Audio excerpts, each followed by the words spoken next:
الكوكب الدري صاحب الوقار والسكينة المدفون بأرض المدينة العبد المؤيد الرسول المسدد المصطفى الأمجد المحمود الأحمد سيدنا ونبينا وشفيع ذنوبنا وحبيب قلوبنا وطبيب نفوسنا مولانا ومولى الثقلين جد الحسنين بالقاسم محمد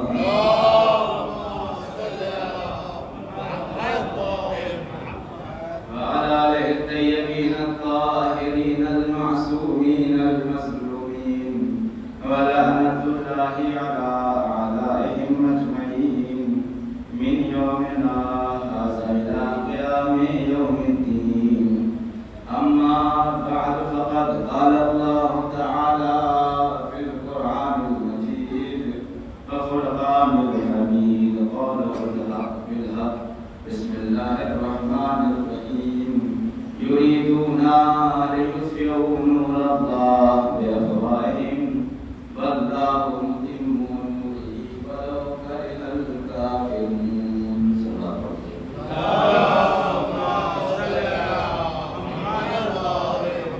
بسم الله الرحمن الرحيم اللهم كل وليك الحجة بن الحسن صلواتك عليه وعلى آبائه في هذه الساعة وفي كل ساعة وليا وحافظا وقائدا وناصرا ودليلا وعينا حتى تسكنه أرضك طوعا وتمتعه فيها كبيرا.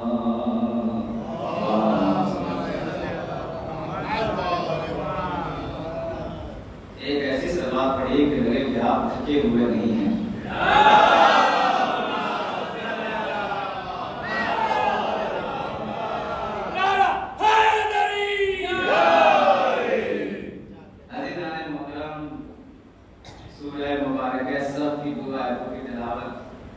کی ہے آپ کے سامنے اور انہیں آیتوں کے ذیل پہ گفتگو ہو رہی ہے. انشاءاللہ مجلس جو ہے وقت تمام ہو جائے گی. سورہ صف کی اس آیت میں اللہ نے ارشاد فرمایا ہماری اور آپ کی گفتگو جہاں تک پہنچی تھی یریدون ان یطفئوا نور اللہ بافواہہم کہ وہ چاہتے ہیں کہ نور الہی کو اپنی کیا سے بجھا دیں؟ منہ سے بجھا دیں، اپنے منہ سے بجھا دیں. لیکن اللہ نے بھی ارادہ کیا ہے واللہ متم نورہ ولو کرہ الکافرون. اور اللہ کا ارادہ ہے کہ نہیں وہ اس نور کو مکمل کر کے رہے گا، مٹنے نہیں دے گا. ایک بات آ گئی ہے اور مسعود بھائی نے ہمارے نعرہ لگا دیا تو نعرے کے بارے میں ایک بات عرض کر دوں کہ کبھی کبھی کوئی ذاکر پڑھ دیتے ہیں. ذاکر لوگ نہیں پڑھتے، مولانا لوگ پڑھتے ہیں. صلوات پڑھیے محمد.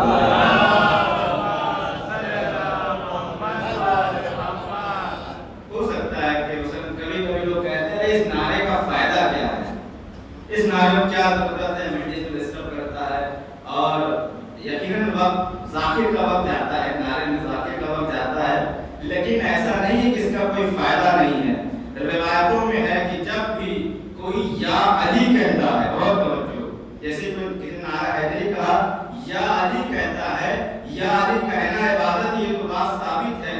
ہر ایک یا علی کے اوپر 70 نیکی انسان کو ملتی ہے، 70 نیکی ملتی ہے ہر ایک یا علی کہنے کے اوپر. اگر 10 نعرہ لگا، 10 یا علی کا ہاتھ جوڑنا آپ کا کام، میرا کام حساب کرنا نہیں ہے. یا علی کہنے کے اوپر ثواب ملتا ہے. یہ عبادت ہے. کیسے عبادت ہے، کیسے عبادت ہے؟ یا علی کہنا اس طریقے سے عبادت ہے کیونکہ رسول نے فرمایا تھا یا علی آپ کی منزلت کعبے جیسی ہے، یا علی آپ کا مقام قرآن کریم جیسا ہے. بھائی قرآن کی طرف دیکھنا عبادت، علی کی طرف بھی دیکھنا عبادت. رسول کی حدیث موجود ہے. تو جس طریقے سے قرآن پڑھنا اور سننا عبادت ہے، اسی طریقے سے یا علی کہنا بھی عبادت ہے اور سننا بھی عبادت ہے. صلوات پڑھے محمد.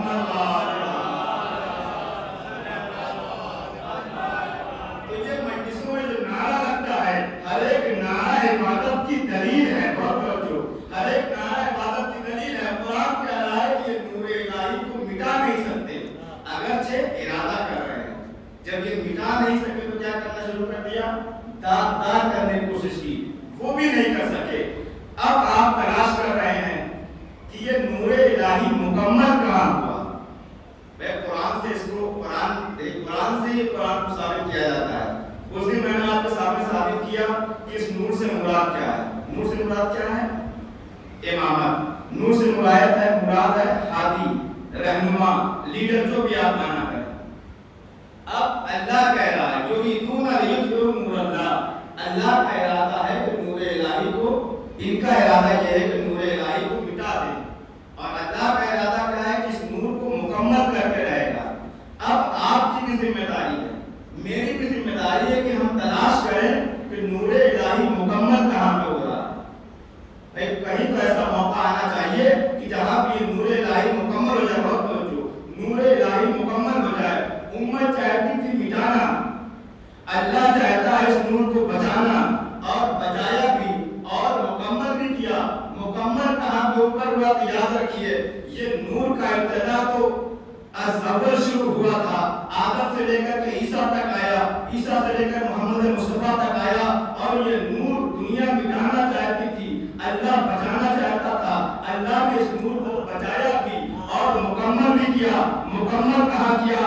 ہم نے دیکھا کئی دھوپ میں مسلمانوں کے 1.25 لاکھ حاجیوں کے درمیان ایک مرتبہ جیسے ہی رسول نے فرمایا من کنت مولا ہو فہذا علی مولا، ابھی تک نور مکمل نہیں ہوا تھا، جیسے ہی رسالت کی پاک زبان سے یہ پاک جملہ برآمد ہوا، ایک مرتبہ آسمان سے جبرائیل کے اوپر واجب ہو گیا کہ اس سند کو لے کر کے آئے، آواز دی الیوم اکملت لکم دینکم واتممت علیکم نعمتی، آج دین مکمل ہو گیا۔ میں نے آپ نہیں سمجھے، ولایت علی اس کا مطلب یہ ہے ولایت علی صرف امامت تک محدود نہیں ہے، دین الہی تک محدود ہے۔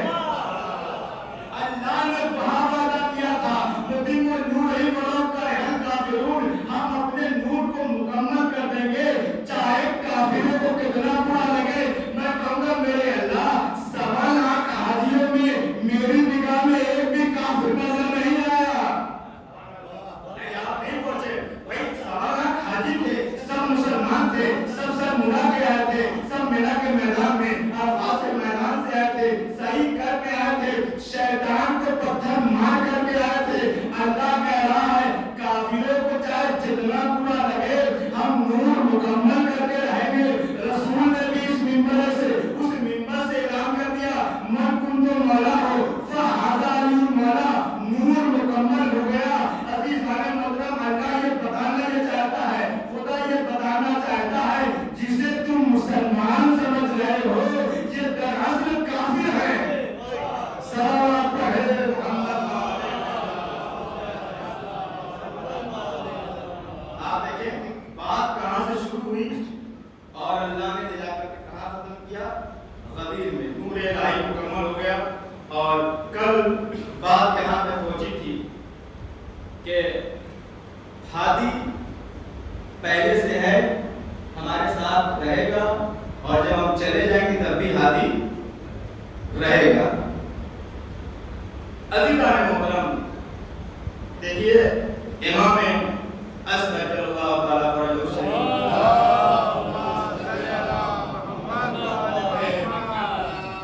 کا مسئلہ یہ ہے کہ ان کی افادیت، ان کا وجود اور ان کی اہمیت اسی وقت ہمیں سمجھ میں آ سکتی ہے جب ہمیں یہ عہدہ سمجھ میں آئے گا، یہ عہدہ امامت، جب ہم اس کو سمجھ لیں گے کہ اس کی اہمیت کتنی ہے۔ اگر امامت نہ ہوتی تو کیا ہوتا، تب ہمیں اور آپ کو سمجھ میں آئے گا کہ پردے میں ہی صحیح اگر امام نہ ہوتے تو کیا ہوتا۔ قرآن مجید کی ایک آیت پڑھوں گا اور آپ کے سامنے اپنے معین وقت میں استدلال کر کے جواب مانگوں گا۔ صلوات پڑھیے۔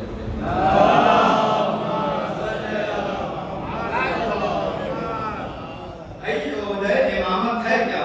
امامت سے مراد کیا ہے؟ جو ہمارے امام ہیں، جو ان کا ہوتا ہے، جو ان کی منزلت ہے، اس کا اثر اس دنیا کے اوپر کیا ہے، ہمارے اوپر، آپ کے اوپر کتنا اثر ہے۔ اگر وہ نہ ہوتے تو کیا ہوتا؟ اگر وہ نہ ہوتے تو کیا ہوگا؟ قرآن کہہ رہا ہے وَإِذِ ابْتَلَىٰ إِبْرَاهِيمَ، ہم نے ابراہیم کو مبتلا کیا بے کلمات، چند کلمات کے ذریعے سے ان کا امتحان لیا، فَأَتَمَّهُنَّ، اور انہوں نے اس امتحان کو پاس کر دیا، کامیاب ہو گئے۔ جب کامیاب ہو ہم نے ان سے کیا کہا؟ ہم نے ان سے کہا ابراہیم نے کہا انی جاعلک للناس اماما، کا ہم تمہیں لوگوں کا امام بنا رہے ہیں۔ ابراہیم علیہ السلام نے جیسے امامت کی یہ عہدہ دیکھا، اس کی منزلت دیکھی، اس کی عظمت دیکھی، فوراً دعا کر دی پروردگار اس عہدہ امامت کو میری نسل میں قرار دے دے، اس عہدہ امامت کو میری نسل میں قرار دے۔ آپ نے اس آیت کو سنا ہے، اس کو میسر بھی سنی ہوگی۔ میں جو اپنی بات آپ کے سامنے پیش کرنا چاہتا ہوں یہ ہے کہ ابراہیم علیہ السلام نے اس دعا کو امتحان دیا، امتحان میں پاس ہوئے، اللہ کی طرف سے عہدہ امامت ملا۔ عہدہ امامت ملنے کے بعد ابراہیم علیہ السلام نے دعا کر دی کہ میرے اللہ یہ عہدہ امامت میری نسل میں قرار دے دے، میری نسل میں قرار دے دے۔ حضرت امام جعفر صادق علیہ السلام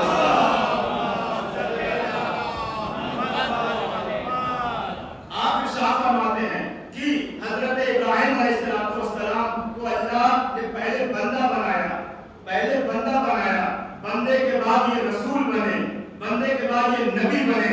جب نبی بنے تو اس کے بعد اللہ نے ان کو رسول بنایا، جب رسول بن گئے پھر ان کو خلیل بنایا۔ بہت توجہ، جب خلیل بن گئے تب ان کو جا کر کے امام بنایا۔ بہت توجہ، یعنی اتنا امتحان لیتے گئے، یعنی حضرت ابراہیم علیہ السلام نبی پہلے سے تھے، رسول پہلے سے تھے، لیکن امامت پانے کے لیے کئی سارے امتحان دینے پڑے۔ امامت پانے کی محنت نہیں لائے ہے، امامت پانے کے لیے عہدہ امامت تک پہنچنے کے لیے حضرت ابراہیم علیہ السلام کو کئی امتحان دینا پڑا، یعنی مرحلہ عبدیت کو طے کر کے نبوت تک پہنچے، نبوت سے رسالت تک پہنچے، رسالت سے خلت تک پہنچے، خلت کے بعد امامت تک پہنچے۔ یعنی جب عبد تھے تب بھی تقاضا نہیں کیا کہ میری ذریت میں اس کو قرار دے دے، نبی بنے تب بھی تقاضا نہیں کیا، رسول بنے تب بھی تقاضا نہیں کیا، خلیل بنے تب بھی تقاضا نہیں کیا۔ جیسے ہی عہدہ امامت ملی اپنے لیے نہیں اپنی نسل کے لیے تقاضا کر دیا، اپنی نسل کے لیے تقاضا کر دیا۔ بھائی یہی فرق ہے، اب ابراہیم علیہ السلام بھی امام ہے، ہمارے 12 امام بھی امام ہے۔ کیا فرق ہے ابراہیم کی امامت میں اور ان 12 امامتوں میں جو برابر ہو گئی؟ نہیں، برابر نہیں ہوئی ہے۔ آپ حضرت کو سمجھے، بھائی اللہ جسے امتحان لے لے کر کے امامت دے اسے ابراہیم کہتے ہیں، جسے امام بنا کے پیدا کرے اسے محمد والے محمد کہتے ہیں۔ سلام پہلے محمد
کہ امامت ملنے سے پہلے بھی تھوڑا سا وقت میں آپ کو امامت ملنے سے پہلے بھی ظالم تھا اور امامت ملنے کے بعد بھی ظالم رہا۔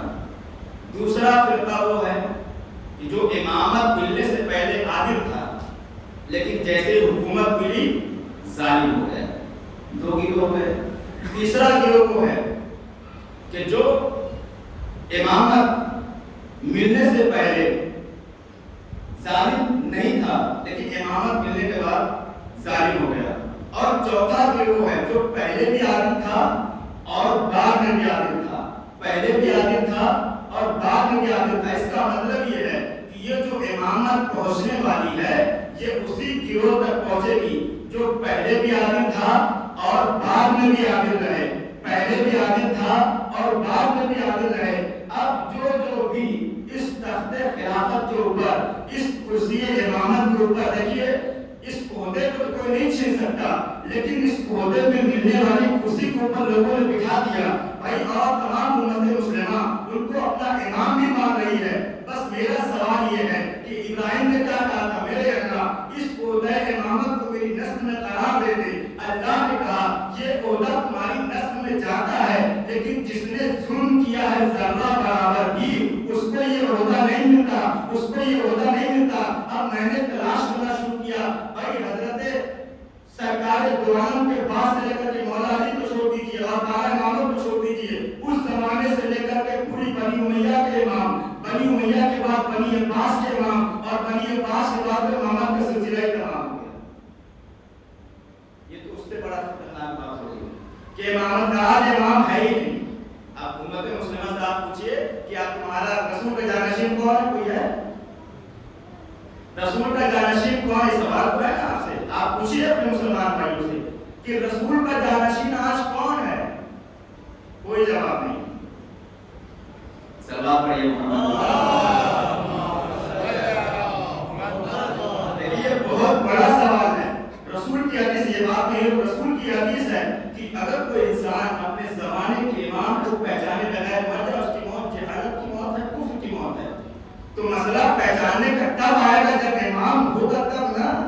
یہاں تو مسئلہ یہ ہے کہ مامون رشید اور ہارون رشید اور منصور کے بعد اب کوئی امام ہی نہیں بچا، امت آج بغیر امام کے ٹہل رہی ہے۔ عزیزان محترم، تو اب چار گروہ بنے۔ ایک گروہ وہ جو ظلم پہلے بھی ظالم تھا بعد میں بھی ظالم تھا، ایک گروہ جو پہلے ظالم نہیں تھا بعد میں ظالم ہو گیا، تیسرا گروہ جو پہلے ظالم تھا بعد میں عادل ہو گیا۔